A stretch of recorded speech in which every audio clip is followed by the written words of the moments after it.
here we go. So as we know, Sharon's out of town, so just kind of bear with what's going on here as far as how we're doing. We got somebody else in control of the computer. We're not going to mention any names, so we're just going to kind of go with that. That'll be good. So we're gonna talk out. We're going over here to Exodus, right? And we are getting into the story of Moses, right? We're getting in kind of moving that direction.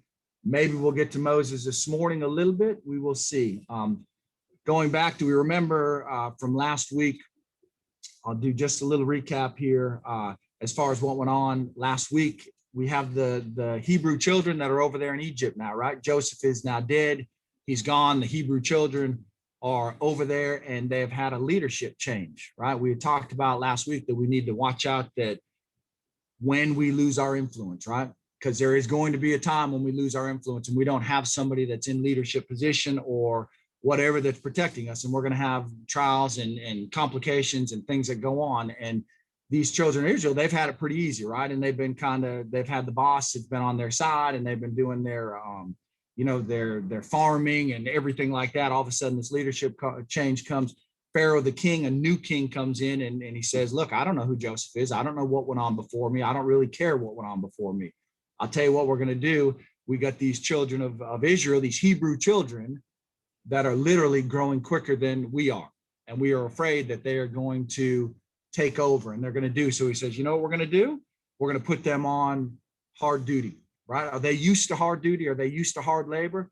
They've been farmers. They've had their stuff. They've been, raising their cattle and doing, and they've had Joseph over the top of them, kind of helping them. And they're not used to that stuff. So he figures if I put them under this hard labor, it's going to shut them down and it'll put them under control and they will be subservient or do whatever. Did that work? Was that something that worked?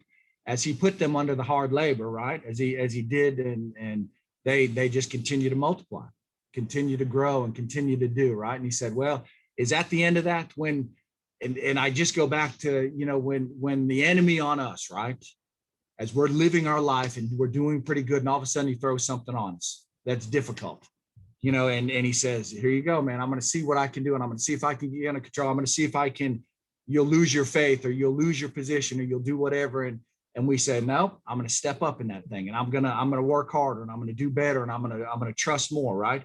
That's what these kids did right here. The children did. Does the devil leave us alone? We read over there in 1 Peter 5, right? What does the devil do? What does the enemy do when he puts it on us and we come above that and we do better with that? And then we're like, you know what, man, you're not going to get me down with just a little bit of hard work, right? You're not going to shut me down. These guys did that. And then he says, oh, well, okay, then what are we going to do? So I want to read, because there was a word in here that I had.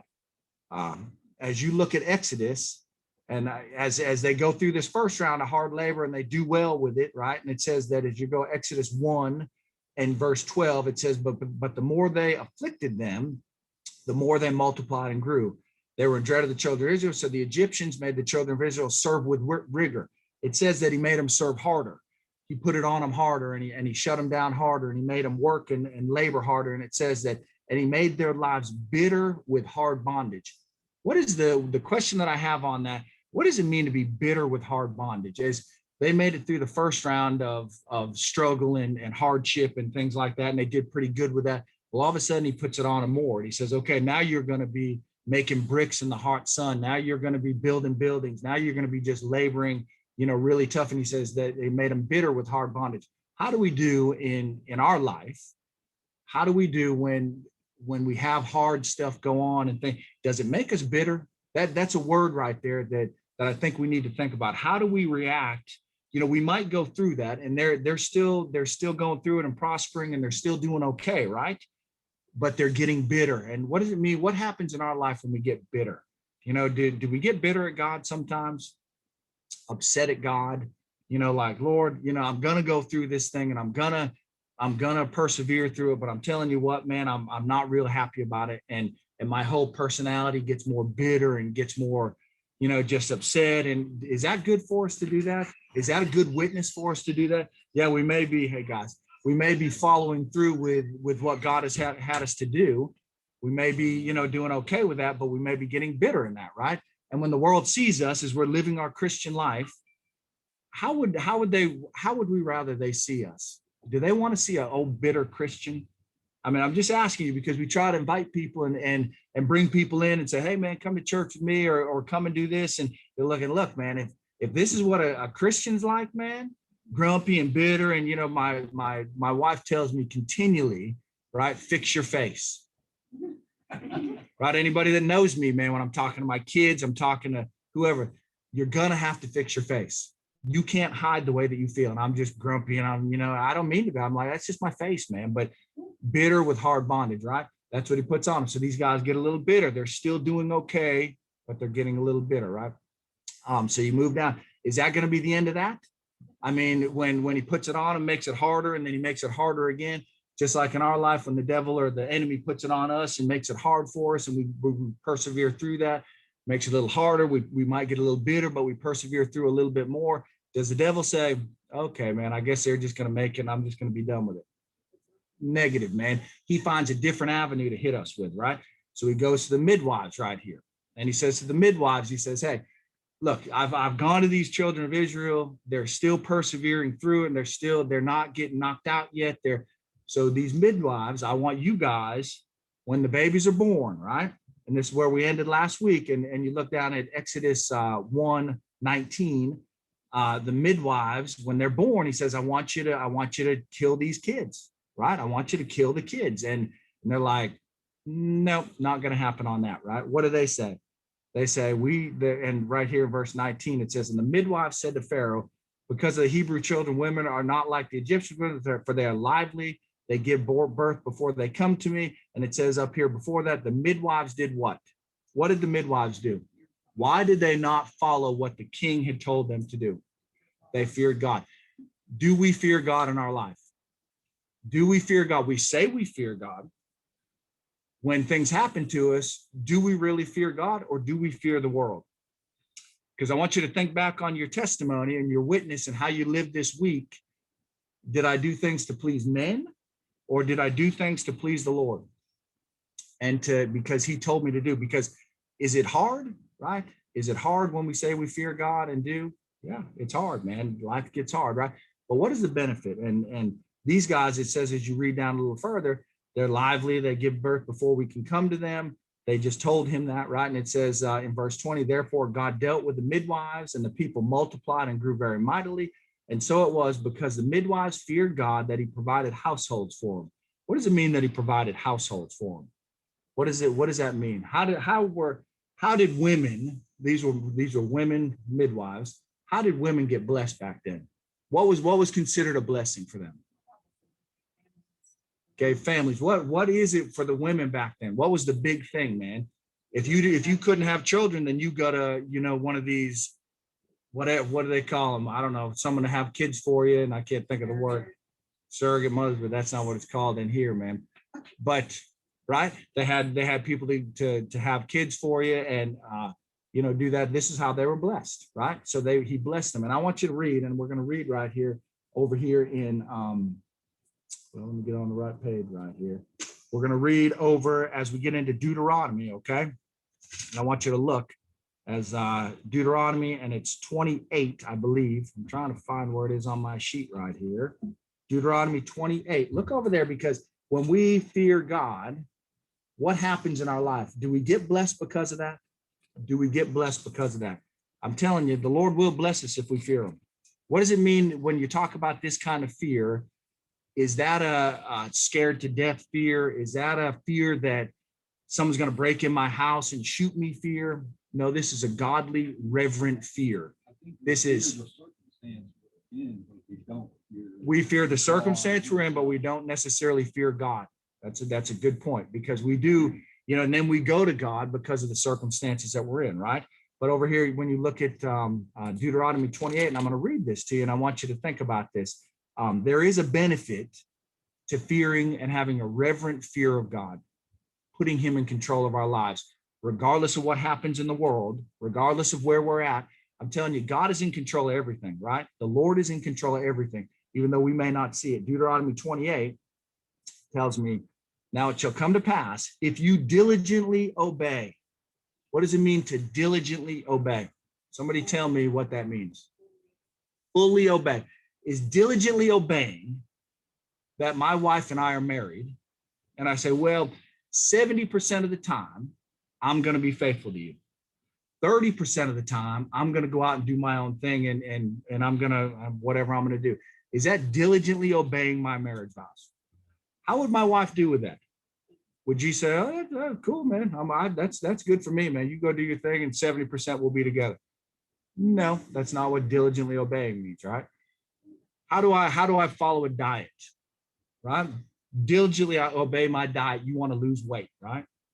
Well, okay, so I'm gonna do good all day long, and I'm gonna go home and I'm gonna eat 3 donuts before I go to bed. Well, that's just a little break in my diet. Am I gonna lose the weight that I need to lose by doing that? Is that diligently obeying?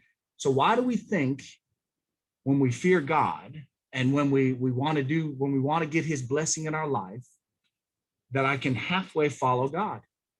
Is that what we think? I'm telling you, what is he saying is where in Revelation it says, look, I'd rather you be hot or cold. I don't want you to be lukewarm. I don't want you to be halfway. I don't want you to be a halfway Christian.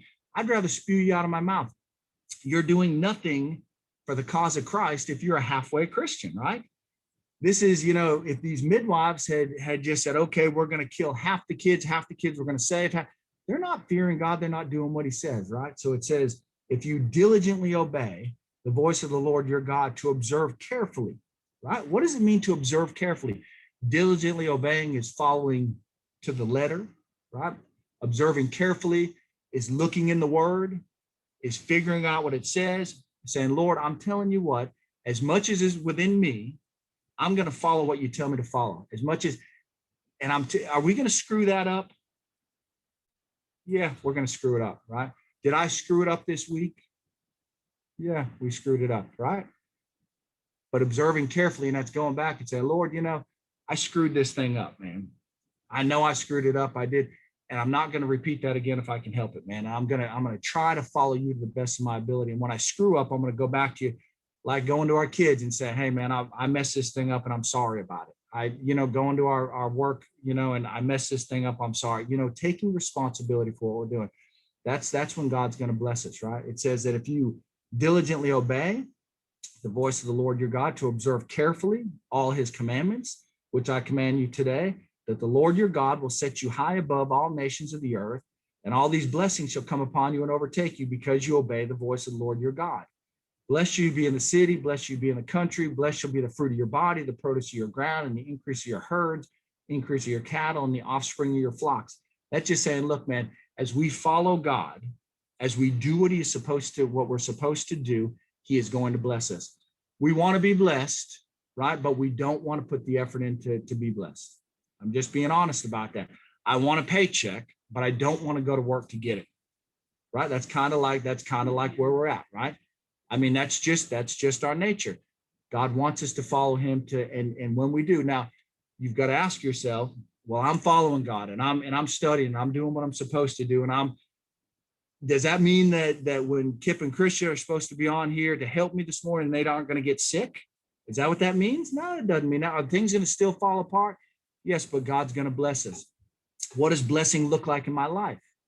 I got John as the blessing doing this morning. What does the blessing look like in our life? It doesn't always mean that we're going to have material blessing, right? It doesn't always mean that our kids are going to follow as they're supposed to follow all the time.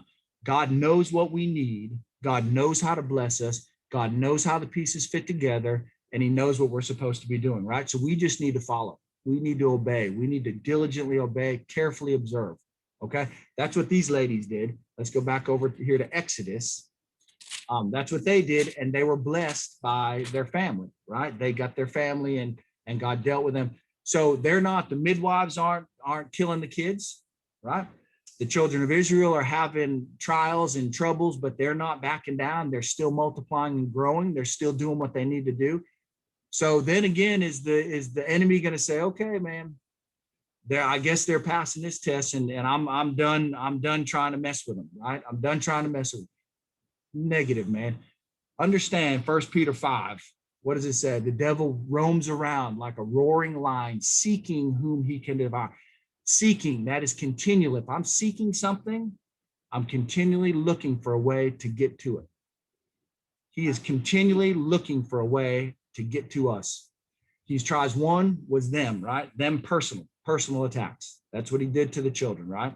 Second thing he did, he went around the group. These were Hebrew midwives. Went around the Christian group. Have we ever had a Christian in our group that has thrown us under the bus and said something about us or done something to us or done whatever? Yeah, I have. I'll tell you that, man. So he's going that way. Now he's looking. What does he say now? The next step is Pharaoh says, well, I can't get to him this way. He says, so Pharaoh commanded all his people. Who are his people? Who was Pharaoh? An Egyptian, right? Commanded his people. Who are his people? All the Egyptians, right? Where are the Hebrews living? Where are they living right now? They're over in Egypt, right? They have been pretty secure because Joseph was over them. He was keeping them pretty secure, right? Well, now Joseph's gone. Now there's a new king in town. Now he's saying, look, you're not going to have protection. So I'm going to all my people. And I'm going to talk to my people. And I'm going to say, hey, look, you keep an eye out, is what it says. He says, Pharaoh commanded all his people, saying, every son who is born, you shall cast in the river, and every daughter you shall save their life. So you got the Nile River running down there. He's saying, look, I want everybody in the nation to be a spy on these people. I want you to look out when they're pregnant. I want you to look out and see. And when they have a little girl, a little boy, I want you to throw it in the river. That's what I want you to do. Do we, tell me, in our life, as you look at personal attacks that the enemy gives us, he attacks us from the people within our group. He attacks us from the outsiders, right? Have we ever had the world come against us? Do we have to watch our back everywhere we go? Watching what we say and watching what you do. And that's the way it is, right? That's what he's saying here. These guys are just being, continually, he's saying, look, I'm going to shut them down, man. I'm not going to let them be blessed. And who's in control of that? It's not Pharaoh. I'll tell you that. It's not Pharaoh. It's God that's in control of that. He's the one that does the blessing. It doesn't matter what people do. It doesn't matter the attacks that come on me. It doesn't matter what my friend group's doing. It doesn't matter what the world's doing to me. Who am I supposed to obey? God. Who am I supposed to follow? God. Who am I relying on my blessing from? God. It's not the world. And we got to understand that. I'm just as bad. I got Sharon out of town, right? Who do I go to, man? I haven't eaten in 3 days, man. Right? I've lost weight. Right. No, that's the way that is, man. But we cannot rely on, sometimes we like to rely on our wife or on this or on our job or on whatever that's going to bless us, man. That's not the thing that's going to happen. We've got to go with God, right? And that's what these guys are doing. So you move down. So now you've got all these things and he's trying to shut them down. He's trying to get rid of the population. He's afraid they're going to overtake and there's going to be more of them than there are the Egyptians. And he's just worried about that. So it says right here, you're getting into verse chapter 2, Exodus chapter 2. This is, and I got a couple different things that I want to talk about on this. You look, and a man of the house of Levi, okay, went and took a wife of the daughter of Levi. Okay, now that is Amram is the man, and the wife is Jochebed. Now, who are these going to be eventually? Who are these guys? These are going to be Moses' parents. Okay. This is you got to, and if you think about this realistically, they know they got birth control. Probably not, right? They're multiplying like rabbits over here, right? They know what's going on. So these guys are having normal relations, right? We're going to see, right?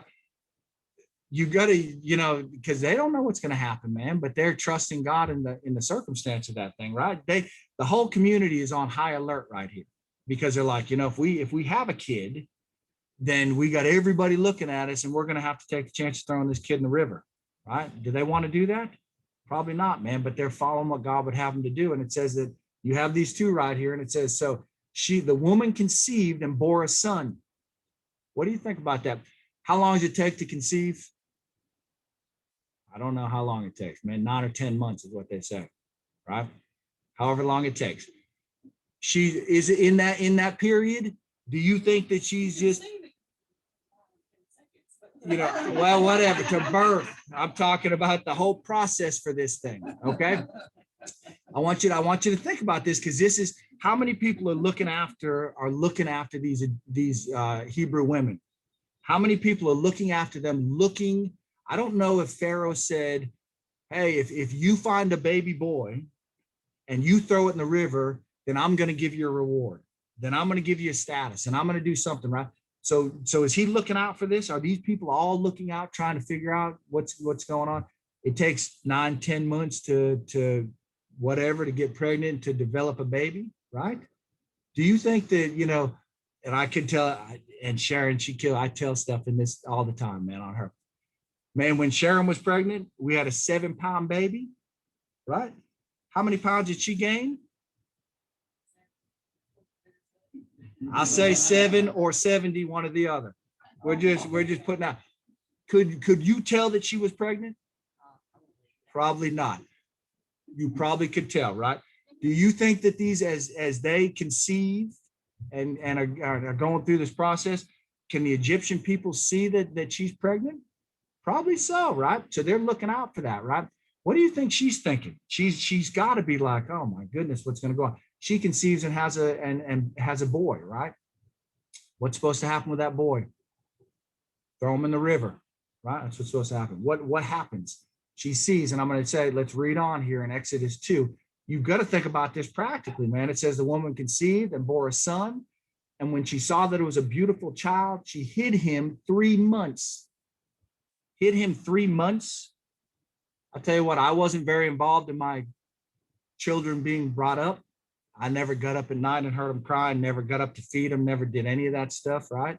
My wife did that. How easy is it to hide a kid for 3 months when you got everybody looking at you? Is that easy to do? Did she have faith on that look, Lord, I'm telling you what, this is a beautiful child. And I want to read right here as you look over there at, I'm going to get out of, hold on. I got to get in the right page over here on what I'm looking at, man. So if you look at, let's look over here, and I want you to look at over in Hebrews 11. What is Hebrews 11? What chapter is that in the Bible? Anybody know? Hall of Faith, Hebrews 11. Okay, so let's go over there and look at that. These guys, as they have this baby, right? They are mentioned over here in Hebrews 11.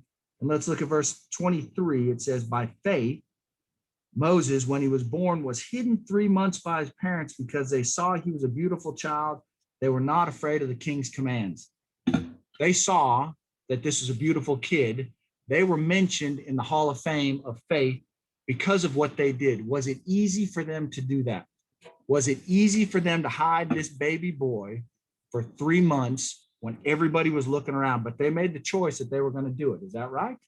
The question that I have in our life is that, do we do what is difficult to follow God? God told them, look, he saw that they were beautiful. You look over there in Acts and it says that God had a purpose for this child, right? God knew it. He spoke to them about it. They saw the child. They knew. They said, you know what, Lord, we're gonna hide this kid and we're not gonna throw it in, regardless of what the circumstances are going to be on us. We're gonna make the effort to do that. We're gonna hide him because you've got a purpose for him. It's easy to say in our life, right? I want to do what God wants me to do, and I'm willing to make a sacrifice for him. I'm willing to obey him until the time comes up, right? That it's hard to do it. Until the time comes up when I've got to actually make a sacrifice in my life. Then I'm like, well, Lord, I didn't quite sign up for all this. This is kind of a little bit too difficult. So I'm really not going to do that. Right? You got to also think, this is just what the Lord spoke to me. As parents, I don't know who we have in here as parents of children, right? The mother says right here, saw that she was a beautiful child. She hid him 3 months. Okay. That was the mother that did that. What about the father? So I want you to think about it, and this is just how my brain works, man. Was the father involved in this thing? Did the father have to be on page with what the wife was saying? The Lord had shown the wife that, hey, this child is a beautiful child. This child has a purpose. She had to go to the husband and say, hey, man, we got to hide this child. We've got to do, this. And the husband had to be on board with that, right? And the thing that keeps coming to me is that, how are we doing as parents, right? And I'm not looking, because I'm telling you what, man, my parenting, we're trying to do right. We're trying to do what we're supposed to do. And does that always work out with your kids? No, it doesn't always work out with your kids. We all know that, right? But how are we doing as a unified front as parents? Are we, what do kids do with us? What do they do to us? You know, they push my buttons. Andrew will know that, hey, I can't get away with this with dad, but I might get away with this with mom. So I'm going to go over there and I'm going to ask mom if I can do this. By the time he's out doing that, I'm like, where's Andrew at, man? Well, he's over here doing, I'm like, what? And Cher's like, well, right? How are we doing as parenting? Are we on the same page? I'm telling you, in this generation, in this day, we have got to be on the same page. Kids know it, people know it.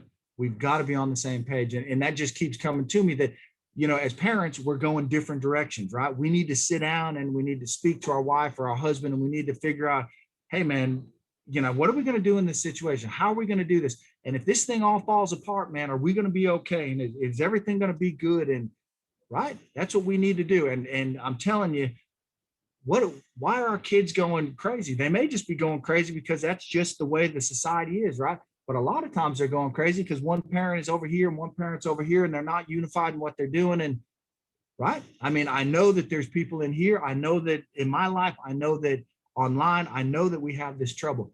These guys were a unified front because they knew that, look, this is what God's plan is. And regardless of our family, you know, if our kids still fall apart, we are going to be on the same page. And I'm going to be there for you. And we've got to tell each other that, look, man, I am here for you regardless of what happens with our kids. We're going to raise them the way we're supposed to raise them. We're going to do what we're supposed to do. We're going to follow God. If everything falls apart, I am still going to be here for you, and I'm still going to be on the same page. That's a huge thing, because your kids, will your kids tear you apart? Tell me that. Will they tear you apart? Yeah, they will. I mean, if you let them, they will literally drive you and your wife apart. You have to be God, then your wife, then your children. Okay? That's free information. I get that out of this because he had to be on board to help his wife to hide this child. If he was not on board, if he said, I'm halfway there, I'm halfway, then things would have gone haywire, right? But that's what he did. The second thing I get out of this, and what I asked you before was, do we do what is difficult to follow God? Do we do what is difficult? Are we willing to do what is difficult to follow what God would have us to do in our lives? We say we are. I don't know. So we're going to look at a couple of scriptures on that, because we have got to be willing to step up, especially in this time, in this day. How hard is it to follow God? Tell me how much the world, our friends, our work, our everything is coming against us following what we should be doing, right? And how are we doing in that? They stepped up and they did that. And I want to look at a couple of scriptures. Let's look over here at Luke, okay? Let's look at Luke 9. And I'm just going to read through 2 or 3 scriptures on following the Lord. Are we willing to do what is required to follow God? Luke 9. And I'm telling you, it's not easy, man. It's not easy. And we're looking at Luke 9:23. And it says right here, then he said to them all, who said it? This is Jesus said it, okay? Now, if anyone desires to come after me, let him deny himself and take up his cross daily. What does it mean to deny yourself? You've all heard this scripture. What does it mean to deny yourself? Did these guys, as they were hiding Moses for 3 months, did they have to deny themselves, and did they have to make other arrangements, and did they have to figure out how they were going to work? They did deny themselves. Do we deny ourselves on things that we feel like we want in life and we deserve and we should have? And are we denying if God tells us, no, this is not the time? Denying yourself, taking up your cross daily. That's this morning I get up and I say, Lord, today I want to serve you. Today I want to do what you would have me to do. And whatever it is, man, if it's not what you would have for me, I'm gonna step back and I'm gonna give it to you. And I'm gonna let you lead my life. Is that tough? That's tough, man. I'm telling you, I want things, right? I want the big screen TV, and I want the, but that may not be what God has for me. And it says to take up his cross daily and follow me. It says, for whoever desires to save his life will lose it, but whoever loses his life for my sake will save it, right? If I want to keep my things and I want to keep all my privileges and I want to keep all my stuff, that means I'm not serving God. When it talks about that's when you get to the end and the Lord says, look, man, why should you come into heaven? Why should you? And I said, well, I followed you, Lord, and I accepted you. And he says, well, I'm looking back at your life and, you said you did, but there's no evidence of that, right? It says when we stand before him, there's going to be a pile of stuff and he's going to burn it up. And whatever's left is what we actually did for the Lord, right? How much have we done for the Lord? Really, even in our hardest times, how much have we done for the Lord? How much have I denied myself? That's a tough thing to think about, man, as I look back at this week and think about denying myself and serving God. And, somebody told me we're doing the Stephen minister, where you go and you counsel, and that's like 50 hours of counseling, right? Something like that, a lot of time. And I told Sharon, I said, you know what? I said, I don't studying and doing and everything. I don't have time for that. And, she said, well, a fella told her, then you need to get a bigger plate, man. You don't have time for it. Your plate's already full. Get a bigger plate. Take some things off of your plate that necessarily may not be for the Lord and get a bigger plate, right? That's denying yourself, right? Does that make it easy? No, it's very difficult. But I'm telling you, as we deny ourselves and do more for the Lord, he will bless us, right? And that's the first denying yourself, taking up your cross, following me, serving God, doing what he would have us to do. And then I want you to look over there at Romans 7, okay? Let's look at, and how this is, and this is Paul right here, okay? Romans 7, and we're looking at verse 15. Romans 7:15. This is an interesting scripture right here. This is Paul speaking. He says, for what I'm doing, I do not understand. Is that kind of the way we are? What I'm doing, I really don't understand. And it says, what I will to do, that's what I want to do, that I do not practice. He's saying, look, I've got all good intentions to follow God, right? But the things that I want to do, what gets in the way? The world gets in the way. Life gets in the way. My kids get in the way. My job gets in the way. Those things that I want to do, I don't do. And it says, as you look at it, it says, for what I will to do, that I do not practice, but what I hate to do, that I do. Right? That's what Paul says. That's our life, man. It is not going to be easy. And that's what I'm just trying to tell you, that serving the Lord, doing denying myself is not going to be easy to do. But we have to just step up and say, you know what, man, I recognize that in my life. I know that it's not going to be hard, and I have to actively deny to do some stuff, right? Actively put off some stuff. Toby playing golf every 2 or 3 times a week, man. Say, man, I can't do that. No, I'm just kidding. But whatever, right? That's where we are. So we get back over here, okay? So let's go back to Exodus. Those were the 2 things that I saw out of that, as they're just trying to keep this kid, right? They're saying, God, this is what you want us to do. This is what we need to do. They trusted God, and they did what they were supposed to do, even though it was tough, right? And it says that as you move down through that, it says when she could no longer hide him. Okay, so 3 months. How big does a baby get in 3 months? I guess pretty good size, man. Right? I can't remember all that stuff, man, but I guess it's a pretty good size.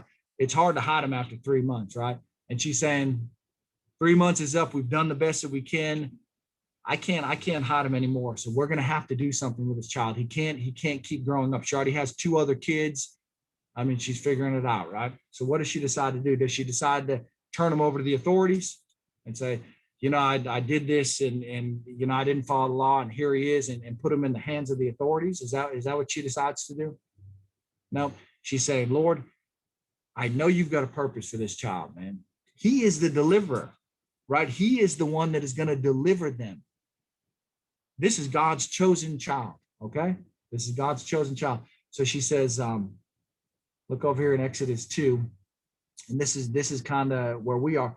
It says she hid him 3 months, and then in verse 3, it says when she could no longer hide him, she took an ark of bulrushes for him, daubed it with asphalt and pitch, and put the child in it. Right? So what in essence did she do? Did she follow the commands of what Pharaoh wanted her to do? Did she put him in the river? Let's ask that. Huh? She didn't put him in at the right time, right? And she didn't just throw him out there, right? But she kind of halfway followed, right? Right? She was doing it God's way, right? That's an interesting point right there. And so she trusted, and this is another, and I know there's people in here that are having problems with their children. I know. I mean, I'm telling you, I've talked to about all of us are all having problems with our children. I don't, except you guys have who knows, man. I'm just telling you. So when she takes this child, right, she has a calculated plan on what she's going to do with this child. Okay. She takes some bulrushes, which are like sticks and things like that. She makes a little boat for a three-month-old child. She puts asphalt and pitch on it, right? Daubs that thing up, makes it so it's going to float, makes it so it's going to be okay, sets Moses in that. Now, a couple questions for you. Did she take that, even though she put him in the boat, right? Set him in the Nile River like she was supposed to. How did she do it? Did she take it and just launch that thing out into the middle of the river and into the waves and into the rapids and into the deal and watch that mug just float down the deal? Is that what she did? No, man. She had a calculated plan on how she put him. She said, look, I can't do this anymore. God, I've got to give it to you, right? God, I've got to give it to you. I'm going to do the best that I can with this thing. I'm going to do the best that I can preparing this little boat and preparing it. I'm going to put it where it says that as you look, and she put it by the reeds at the river bank. Okay. So she takes it, she asphalts it up. She puts, the pitch on it. This thing's going to float. She carefully takes that thing and sets it at the river bank, right? So it's going to float down. Now, could a big gush of water come up and take that mug out to the middle of the river and suck it down the river? Sure, of course it could, right? But did she throw it out in the middle of the river? No, she didn't. She had a calculated plan on how she was going to do with what she needed to do. But the purpose, she had to give that away. And this is my life, man. And this is all of us that have kids and all of us that have situations or grandkids or whatever, man. She had to take that thing and she had to take it out of her hands, correct? And she had to place that thing out of her hands and into the river. And whose hands did she place that thing into? She put it in God's hands. And she said, I'm telling you, it tears me up because it's like, Lord, I don't know what's going to happen with this, but I know that you're in control of it. I know that you have full control over what's going to go on. And Lord, it's yours, man. I'm giving it to you, right?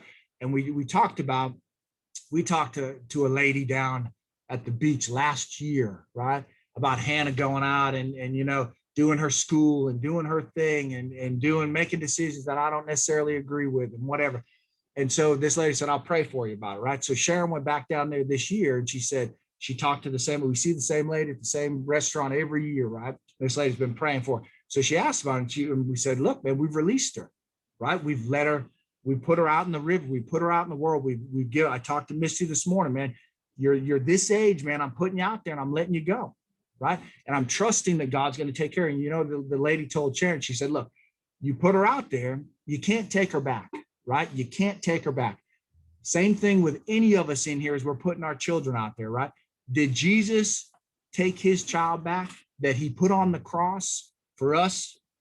Did he take his child back? Did he take him down off the cross? He set him out there and he said, here, this is where you're at. And I'm giving this to you, right? Same thing with these guys. They said, hey man, Lord, I've got to trust you. I've got to trust you. Here it is. You do what I've done the best that I can at this point with what I've got, and I'm giving it to you. Right? But go ahead.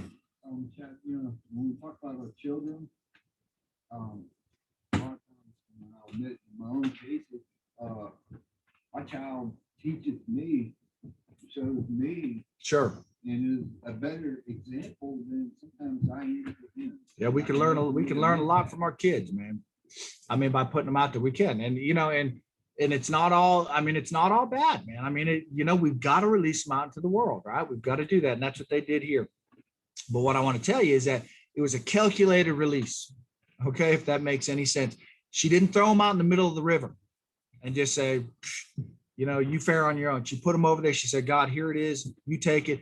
Let's look at what else she did as you look at this thing. It said she put it at the riverbank, and his sister stood afar off to know what would be done. So Miriam, his sister, she's standing on the riverbank.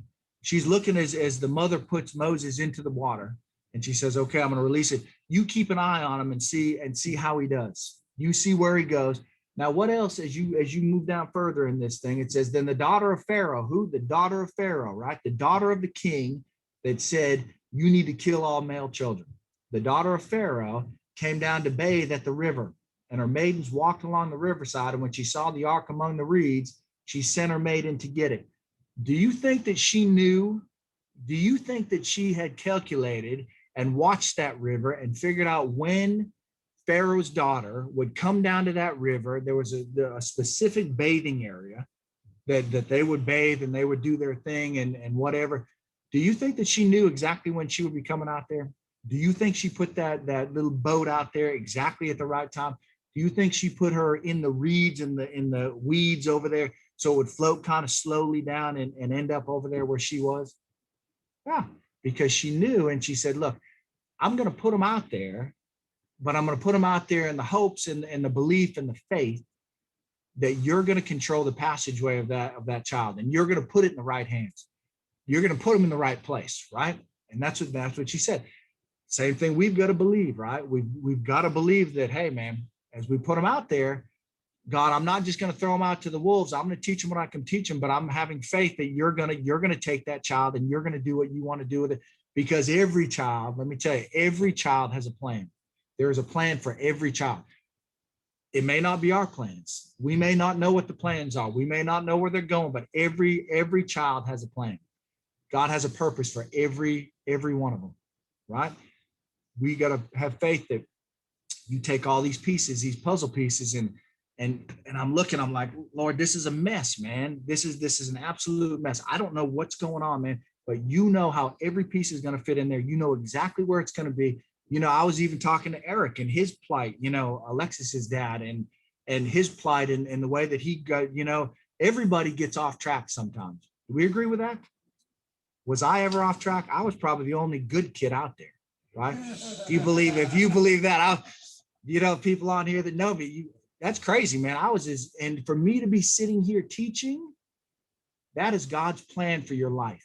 Okay. And every child has a purpose, has a plan, has a destiny. We've got to feed that. We've got to not give up on that, not quit, not right. So let's move on. Good foundation, man. Good foundation. She at 3 months, she couldn't give the foundation quite yet, right? Because the baby was too young, but she protected it for that amount of time, stuck it out there in the river, let it down. Here comes Pharaoh's daughter. Pharaoh's daughter should have been the number one enemy, saying, man, look at this Hebrew boy. I'm going to toss him, man. I'm going to take him out of here, and you have one of your servants, right?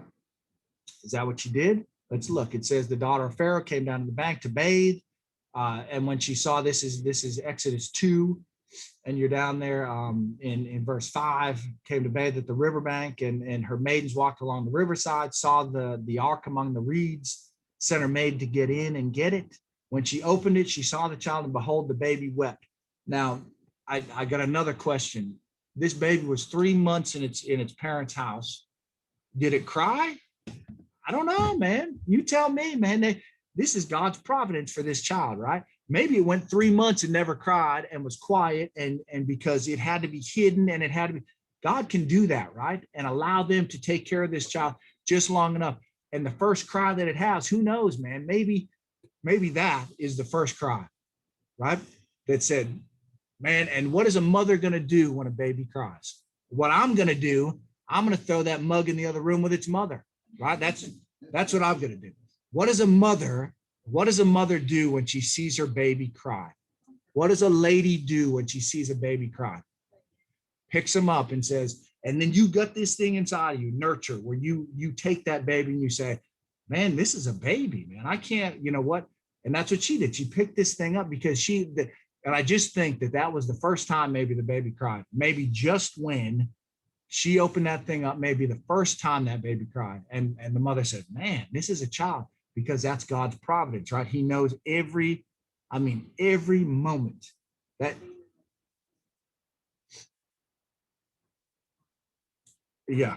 When a child says, mom, every mother in the store looks for, right. That's just your nature, right? That's just what you do. So this baby, she opens that up, and the baby wept, and it said she had compassion on him and said, this is one of the Hebrews' children. So she said, this is one of the Hebrews' children. I should throw it in the river, right? That's what I should do. That's the command. That's what my dad told me to do. That's what I'm supposed to do.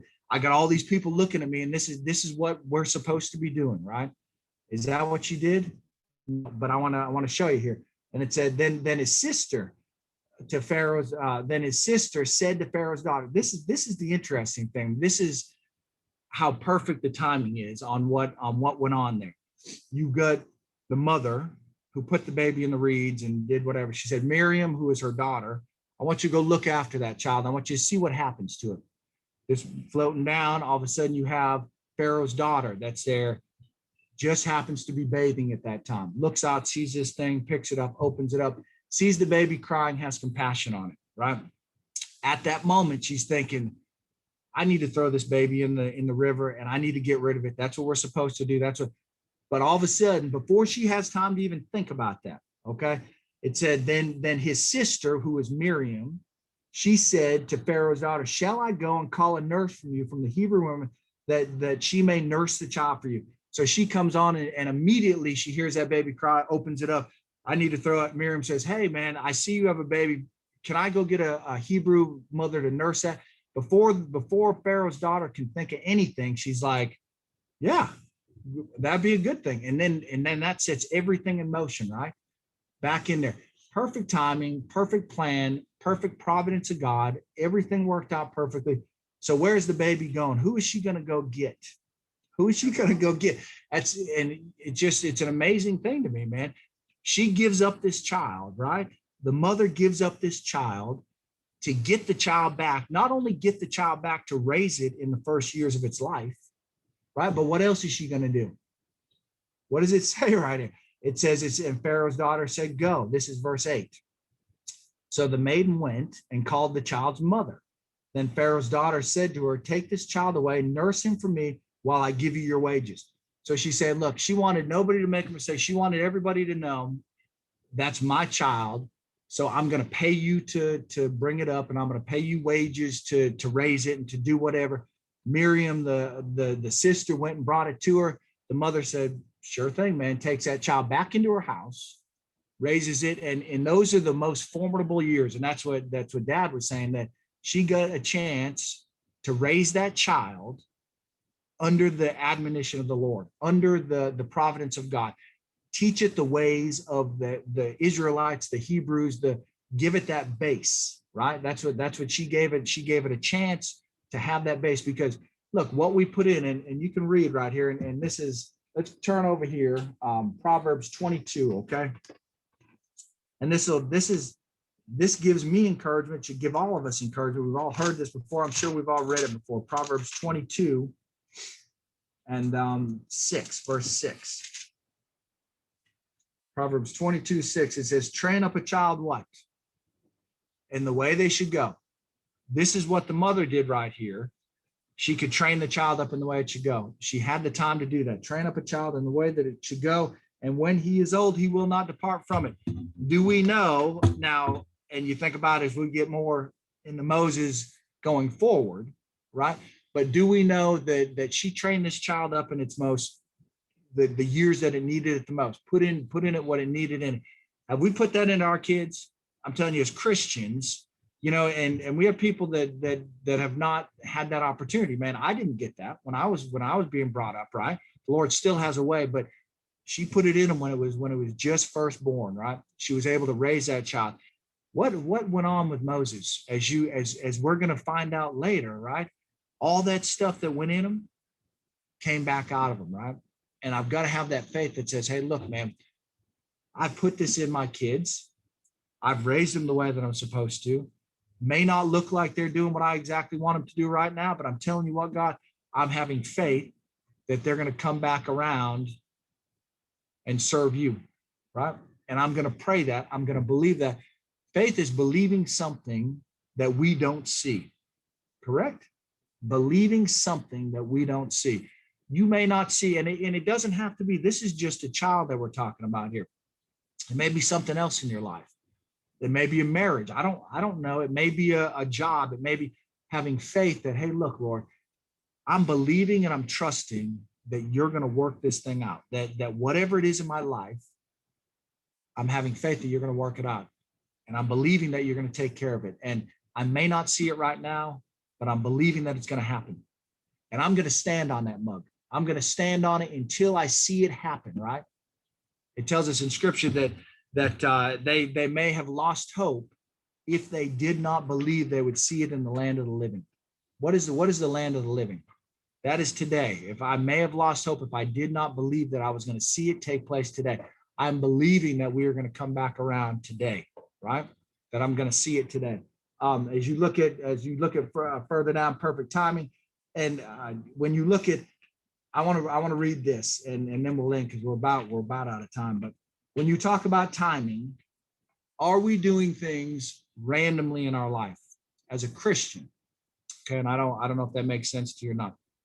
When Sharon has something she wants to talk to me about, right? Something that's important, something that matters, something that whatever. Is she going to come to me? And we all know how I am, right? We know how I am. I mean, everybody on here knows how I am. Is she going to come to me when I get out of work and I've worked 10 hours and I'm hungry and I'm tired and, hey, Chad, sit down and I gotta talk to you about some things. You crazy, man. I will go off the hook in a heartbeat, man, because that's just me. Now Sharon will, hey, can I, and I know it, man.